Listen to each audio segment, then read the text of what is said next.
Здравейте,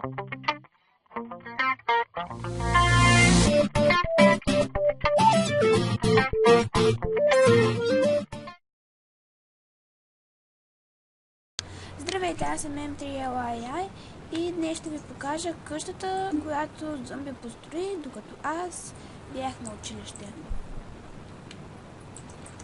Зомби ще се включи по-късно в клипа, защото е малко зает в момента.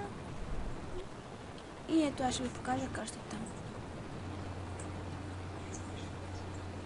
Ето. Той направи нещо като завеси или там штори или надвес, не знам как да го нарека. Ето тези неща тук. Много яко стоят.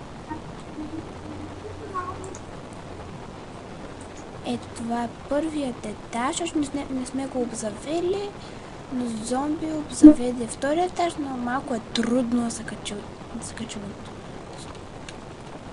стълбите. Това ще се кача по другия начин. Ето, много е яка къщата, има две врати, терасите са много яки. Ето. Трябва само така да сложим повече врати. На втория етаж ще ви покажа защо.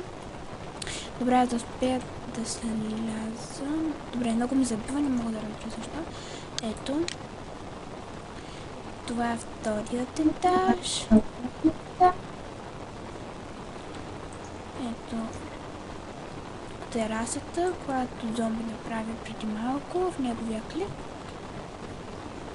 И честно да ви кажа, това е нещо особено. В миналия ми клип ви показах как се правят тези лампи и може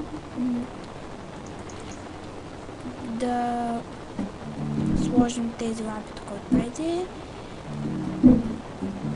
на къщата, защото е много яко. И честно казано това беше. Май няма да остане много време зомби да се включи, но ще го включим в следващия клип. Благодаря за гледането.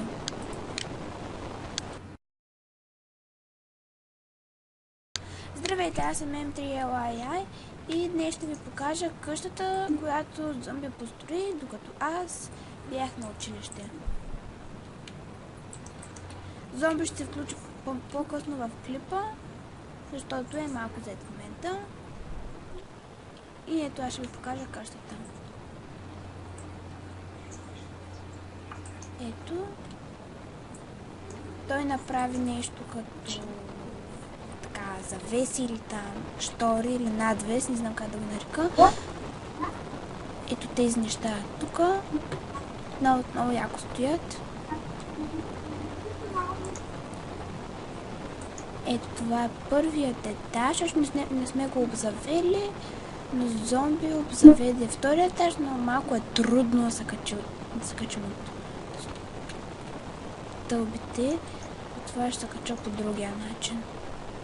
Ето, много е яка къщата, има две врати, терасите са много яки.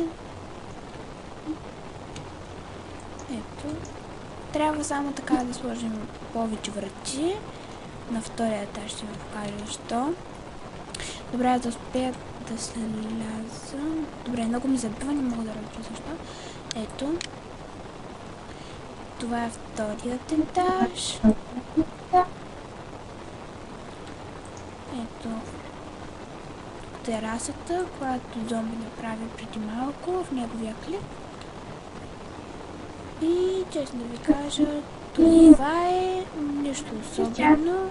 В миналия ми клип ви показах как се правят тези лампи и може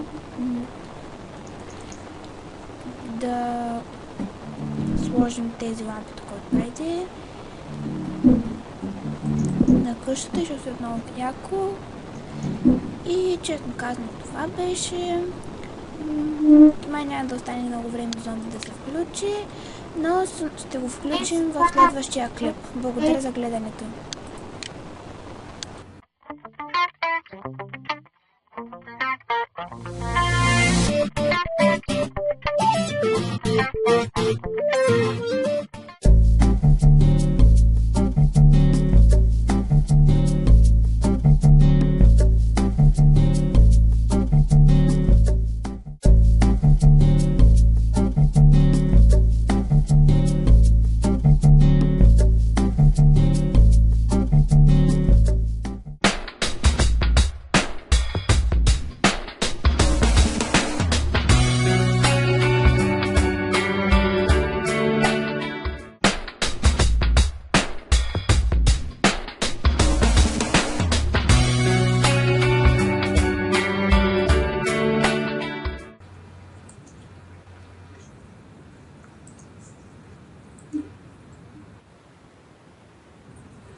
Сейчас.